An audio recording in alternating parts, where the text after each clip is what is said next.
TRS के रुकन assembly दानम नागेंद्र ने मुतालबा के दानम नागेंद्र ने मुतालबा किया कि मरकजी हुकूमत फौज में भर्ती के लिए शुरू की गई अग्निपथ स्कीम को फौरी वापस ले। आज मीडिया से बात करते हुए नागेंद्र ने कहा कि सिकंदराबाद रेलवे स्टेशन के अलावा मुल्क भर में जो पुरतशद्दुद एहतजाज के वाकयात सामने आ रहे हैं, इसके लिए बीजेपी की मरकजी हुकूमत ही जिम्मेदार है। का जो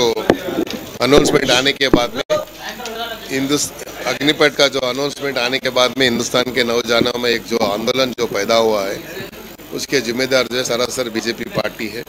अग्निपथ का जो निर्णय लेने से पहले हिंदुस्तान की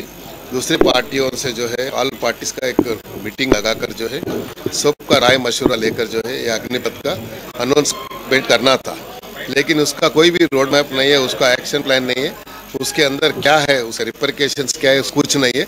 लेकिन सिर्फ एक ही जो है इमीडिएटली जो है उनका एक ही रवैया है, सिर्फ जो है हिंदुस्तान के अंदर नौजवानों में एक दरार पैदा करना और नौजवान फूट देना। खाली जो है जब इलेक्शन आते हैं इंतखाबातों में एक तरफ से पाकिस्तान का नाम बोलकर जो है अपना जो है ये सत्ता को संभालने का जो कोशिश कर रहे हैं, और खासकर हिंदुस्तान के अंदर जो माहौल आज पैदा हुआ है, इसकी पूरी जिम्मेदारी जो है बीजेपी सरकार है। जो भी स्टेट्स के अंदर, या यूपी में हो या बिहार में हो या कर्नाटक में हो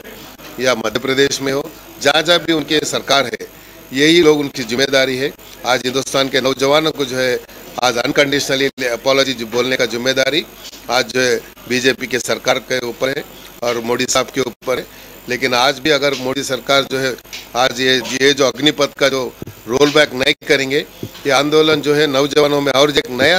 एक डर पैदा हो गया। आने वाले दिनों में हमारी ज़िंदगी कैसा, 4 साल के बाद हम क्या करेंगे,